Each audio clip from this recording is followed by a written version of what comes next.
एक शहर में बच्चा चोर की बहुत अफवाहें फैली थी। शहर के निवासी बात को हल्के में ले रहे थे, लेकिन कुछ दिनों के अंदर ही शहर से दो बच्चे गायब हो जाते हैं। बच्चों के गायब होते ही गांव में दहशत का माहौल छा जाता है। सभी अपने अपने बच्चों को घर से बाहर न निकलने की हिदायत दे देते हैं और प्रशासन को खबर दी जाती है। लेकिन मामला सिर्फ एक शहर का होता है, इसलिए इसे निचले स्तर तक हल करने का प्रयास किया जाता है। 2-3 दिन गुजरते ही दूसरे शहरों में 7 बच्चे गायब होने की खबर आती है। अब यह मामला बहुत ही गंभीर बन चुका था। कई शहरों में यह दहशत फैल चुकी थी। लोगों ने अपने बच्चों को बाहर खेलने जाने तक से रोक लिया है। अब इस मामले को गंभीरता से देखते हुए एक जासूसी टीम को यह कार्य सौंपा जाता है। जासूसी टीम में एक अधिकारी और 2 युवा सहकर्मी होते हैं, जिनमें एक लड़का और एक लड़की होते हैं। टीम मामले को बारीकी से समझने का प्रयास करती है और उन्हें एक विचार आता है, क्यों न इस बच्चे को प्रशिक्षित करके बच्चा चोर गिरोह के सामने चारा बना के रखा जाए और जब वह लोग उसे उठाने आए तो उन्हें गिरफ्तार कर लिया जाए। लेकिन यह काम जोखिम से भरा था, जिसमें एक मासूम बच्चे की जान को खतरा भी हो जाता है। इस वजह से इस काम के लिए आधिकारिक सहमति नहीं दी जा सकती। जासूसी टीम को दायरों के बाहर रह करके भी कुछ काम करने पड़ते हैं, इसलिए उन्होंने यह काम गुप्त तरीके से करने का इरादा बनाया और जिस शहर में ज़्यादा घटनाएं हो रही थी, उस शहर के एक बच्चे को ढूंढने निकल गए। काफ़ी देर तक टीम पूरे शहर में घूमती रही, लेकिन उन्हें कोई ऐसा बच्चा नहीं मिला जिसके माता पिता यह करने के लिए तैयार हो जाए। स्वाभाविक बात है, कोई भी इंसान अपने बच्चे को ऐसे जोखिम में जाने नहीं देगा। लेकिन तभी टीम को एक बच्चा नज़र आता है जो रेल की पटरी के किनारे होता है। उसकी हालत बहुत ही दयनीय दिखाई दे रही थी। जैसे ही सारी टीम उसके पास पहुंची, वह बच्चा खड़ा होकर पूछा है, अंकल, आप लोग कौन हैं? जासूसी टीम एक दूसरे को देखकर मुस्कुराती है। उन्हें लगता है, चलो, इस शहर में एक तो हिम्मत वाला बच्चा है जो हमसे इस तरीके से सवाल पूछ रहा है। और वह बच्चे को कहते हैं, बेटा, क्या तुम्हें बहुत से खिलौने चाहिए? बच्चा खुश हो जाता है और बोलता है, जी हाँ, क्यों नहीं, लाइए, दीजिए। लेकिन तभी जासूसी टीम में शामिल लड़की कहती है, बेटा, खिलौने तो यहाँ नहीं है, तुम्हें हमारे साथ चलना होगा और वहीं जाकर तुम अपने मन के खिलौने पसंद कर लेना। लेकिन तभी बच्चा पलटकर जवाब देते हुए कहते हैं, नहीं, आप लोगों ने यदि मुझे भी पकड़ लिया तो वैसे भी शहर से बहुत से बच्चे चोरी हो रहे हैं। तभी जासूस अधिकारी आश्चर्य भरी निगाहों से उस बच्चे को देखता है और सोचता है कि भला इस बच्चे को इतनी जानकारी कैसे है, और वह मन ही मन खुश होता है कि चलो, कम से कम यह बच्चा समझदार है और इनका काम बन सकता है।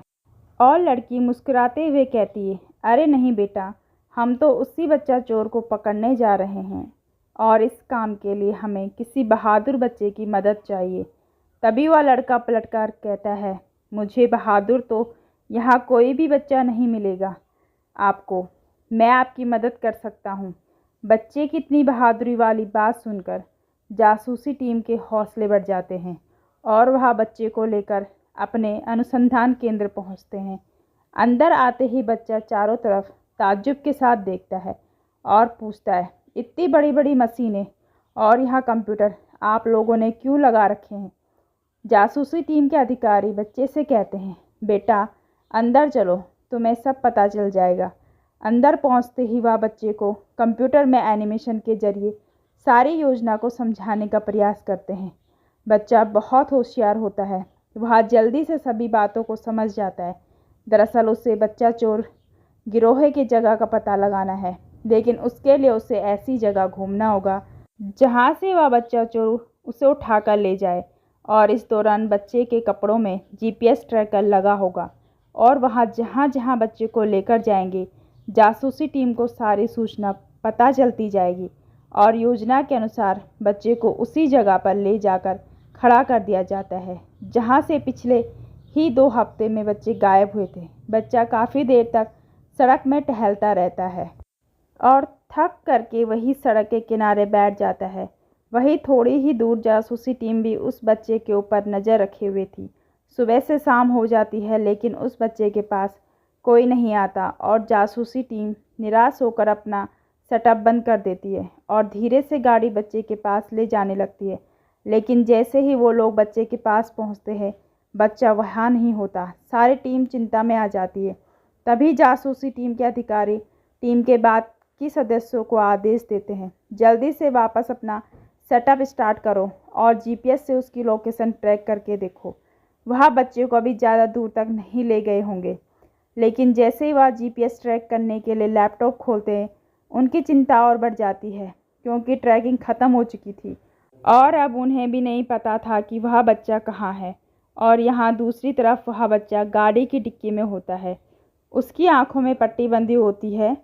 दरअसल जैसे ही जासूसी टीम अपना सेटअप बंद कर रही थी, उसी समय बच्चा उनकी रेंज से थोड़ा दूर आ चुका था और उसी समय बच्चा चोर गिरोह वहाँ से गुजरा था और अकेले घूमते हुए बच्चे को अपने साथ ले गया। बच्चों को ले जाकर एक अंधेरे कमरे में बैठा दिया जाता है। उसकी आंखों में पट्टी और हाथों में रस्सी बांधी हुई थी। काफ़ी देर कोई आहट सुनाई नहीं देती तो बच्चा हिम्मत करके अपने पैरों की मदद से अपने आँखों की पट्टी हटाता है और वह देखता है कि कमरा कचरे से भरा हुआ है। ऐसा लगता है यह कोई गाड़ियों का गैराज है। तभी बच्चे की नज़र कमरे के ऊपर बनी खिड़की पर जाती है, लेकिन खिड़की बहुत ऊंचाई पर होती है जिसकी वजह से बच्चों को बाहर का कोई नज़ारा नहीं दिख सकता। बच्चा हिम्मती था, इसलिए वह बाहर निकलने की कोई तरकीब लगाने लगता है। वह कमरे में रखे हुए कार की बॉडी के एक टुकड़े को धीरे से घसीट कर लाता है और खिड़की के नीचे दीवार से टिका कर रख देता है और धीरे से दीवार का सहारा लेते हुए खिड़की तक पहुंच जाता है। जब वह झांक कर देखता है तो उसे यकीन नहीं होता। यह कोई गैराज नहीं बल्कि एक बहुत बड़ी बिल्डिंग थी जिसकी ऊपरी मंजिल पर इस बच्चे को रखा गया था और इसी बिल्डिंग में बहुत से बच्चे अलग अलग जगह में बंद थे। जहां जासूसी टीम उसी लोकेशन पर पहुंचती है जहां से बच्चे को उठाया गया है और काफ़ी निरीक्षण के बाद उन्हें उनका जीपीएस ट्रैकिंग डिवाइस सड़क पर पड़ा दिखा जाता है। उन्हें समझ में नहीं आता कि बच्चा चोर गिरोह ज़रूर बच्चे को अपने साथ ले गया है। इत्तेफाक से जासूसी टीम भी उसी दिशा में कार से जाने लगती है जहां बच्चा चोर गिरोह गए थे और यहाँ बच्चे को एक तरकीब सूझती है। पहले बच्चा चोर गिरोह द्वारा उठाए गए हैं। बच्चा घबरा कर नीचे उतर जाता है। तभी वह सोचता है कि क्यों ना कोई वस्तु खिड़की से बाहर की तरफ फेंकी जाए जिससे किसी को यहाँ का पता चले। वह एक छोटी सी लोहे की कील उठाकर बाहर फेंकता है। कुछ देर बाद एक कील और उठाकर फेंकता है और ऐसा लगातार करता रहता है। तभी नीचे जा रहे होते आदमी के सर में चोट लग जाती है और उसके सिर से खून निकलने लगता है। वह पब्लिक को इकट्ठा करता है और कहता है ऊपर से किसी ने उसे लोहे का टुकड़ा मारा है। और जब भीड़ इकट्ठी होती है तो उन्हें भी पता चलता है क्योंकि नीचे बहुत से लोहे के टुकड़े बिखरे हुए थे और काफ़ी देर तक भीड़ ऊपर की तरफ देखने लगी।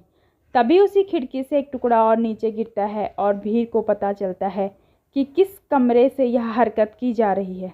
सारी भीड़ भागते हुए ऊपर बिल्डिंग में पहुंच जाती है, लेकिन बच्चा चोर गिरोह उन्हें अंदर आने नहीं देता। तभी भीड़ को कुछ अंदेशा होता है और सभी ऊपर भागते हुए जाते हैं। ऊपर पहुंचते ही उन्हें उस कमरे से वही बच्चा मिलता है और भीड़ को सारी बात पता चल जाती है। भीड़ बच्चा चोर गिरोह को अपने कब्जे में ले लेती है और बात फैलते ही जासूसी टीम भी वहां पहुंच जाती है। इस बच्चे की समझदारी से जासूसी टीम ने बच्चा चोर गिरोह को गिरफ्तार करवा लिया था। सभी लोगों ने बच्चे की अक्लमंदी की बहुत तारीफ की और जुर्म की दुनिया का यह अध्याय समाप्त हो गया।